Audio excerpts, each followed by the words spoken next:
السلام عليكم ورحمة الله. النهاردة ان شاء الله على قناة روف يوتيوب هنقدم احلى سمك بوري في الدنيا. السمك البوري هعمله النهاردة صينية بطريقة جميلة جدا وظريفة اوي هتعجبكم ان شاء الله. طبعا بجيب السمك البوري هنقعه في المية والخل واغسله وانضفه واخليه تمام التمام. السمكية مثلا بتبقى ساعات نص كيلو كده حسب حجمها. بقطعها بغسلها برضو، بغسل السلسله بتاعتها كويس جدا وانضفها من الدم واخليها تبقى نظيفه معايا عشان الزفاره. معايا طبعا بصل جوانح، الفلفل احمر اصفر وفلفل احمر اللي هو الفلفل الالوان، والطماطم حلقات، فلفل رومي وفلفل حامي قرن كده. ومعايا دقه سمك عاديه خالص كنت عاملاها وشايلاها عندي في الفريزر. وهنا حوالي مثلا 6 ليمونات والخل طبعا. وهنحط برضو معلقتين زيت. بالنسبة للدقة انا كنت شايلاها بس برضو اقولها لكم. انا بعمل الثوم وفلفل احمر، بخلي نسبة الثوم قليلة وفلفل احمر كتير، واحط كمون واحط كزبرة وشطة وفلفل اسود، وبحط ليمون وخل. دي دقة السمك. بمسكه كده يا دوب اتبله خفيف، ما بتبلهوش جامد. تمام، وانزله كده في التتبيله. يعني ما بحطش فيه، اقصد التتبيله ما اقومهاش جواه، بتبله بس كده عشان ياخد بس طعم التوم كده ويبعد الزفاره. زي ما انتوا شايفين كده انا هتبله كل الكميه اللي معايا، بتبلها واحطها في الصينيه. هنا بعد ما خلصته زي ما انتوا شايفين شكله كده.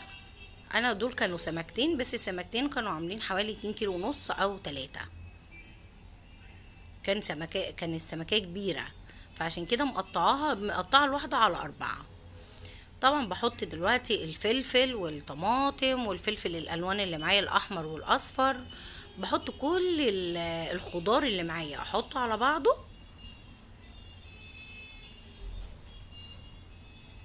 تمام. ابدا بقى ان انا اتبله بحبه ملح خفيف مش اوفر، علشان انا خلوا بالكم ان الدقه كان فيها ملح طبعا. بحط حبه ملح، رشه فلفل اسود، ورش برضو ورشه كمون.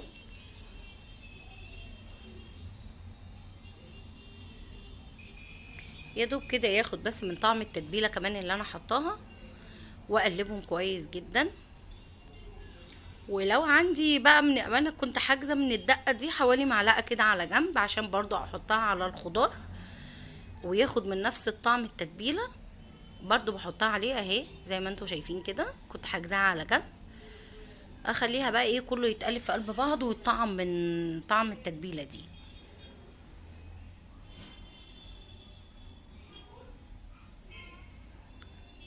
انا ما باكلش البوري الا مشوي او بالطريقه دي، بصراحه بيكون تحفه جدا. ابدا بقى احط الخضار على السمك،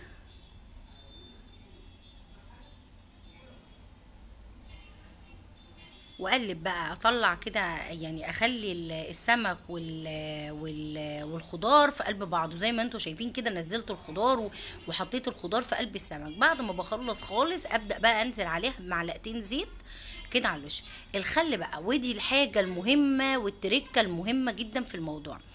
بياخد خل كتير، بياخد خل كتير، ما تقلقيش خالص. يعني انا زي ما بقولك الصينيه دي انا مثلا حاطه عليها كوبايه الا ربع خل، ما بتفرقش، بالعكس بيدي السمك تيست حلو جدا وبيخليها ممتازه. وبكون عصره بقى الليمون زي ما قلت لكم، ال6 ليمونات اللي معايا عملوا حوالي نص كوبايه، برضو حطيتها. ما تقلقيش نهائي نهائي نهائي من الحامض خالص. هو ده اللي بيديها الطعم والمزازه وبيخليها تحفه. انا والله بعمل صينيه البوري ما بيختلفش عليها اتنين يعني. زي ما انتوا شايفين علقتها على النار طبعا بعد ما حطيت الخل والليمون. الخل والليمون ما بحطهمش الا في الاخر. ابدا بقى بحطها على النار واغطيها بورق الفويل. وبعد ما يعني بتغلي شويه كده ابدا بقى اقلبها على الوش التاني. لان هي كده كانت غلت ليها شويه. بقلب بقى السمكه على الوش التاني واخلي بالي جدا عشان هو ما بياخدش وقت على النار خالص، عشان ما يتهريش مني. اقلبها كده بحاجه تكون ماسكه السمكيه كويس زي ما انتوا شايفين شكلها، وما بيتهريش وما بيجرالوش اي حاجه. بصراحه بيبقى تحفه جدا جدا جدا. ده الصينيه بعد ما خلصت دخلتها، خدت يدوب بس وش كده في الشوايه. دخلتها الفرن الاول كانت على النار، بعد كده دخلتها الشوايه يدوب خدت وش. ما بتاخدش كله على بعضه نص ساعه على النار او اقل كمان. بصراحه ريحتها قلب البيت كله، تحفه تحفه تحفه. دلوقتي بقى اغرفها معاكم زي ما انتوا شايفين، القطعه بقطعتها اهي، ولا اتهرت ولا اتبهدلت ولا اي حاجه خالص. اخد بقى من الصوص ده بيتغمس جنبها، بيبقى حلو قوي قوي قوي. الخضار بيبقى جميل، واخد من الصوص اللي نازل دوت بيبقى تحفه. انا بتمنى الكل يجربها، والله هتعجبكم جدا باذن الله. انا باكلش البوري زي ما قلت لكم الا مشوي او صينيه، وطبعا بفضل الصينيه اكتر. بقى احط الخضار كده زي ما انتوا شايفين، ده شكلها النهائي.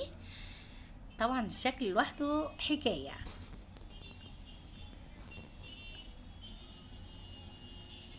يا رب تعجبكم. ما تنسوناش بقى الاشتراك في القناه، اللي بيشوف روفي تيوب لاول مره يشترك، واللايك، لايكات كتير، وشير للقناه. والسلام عليكم ورحمه الله.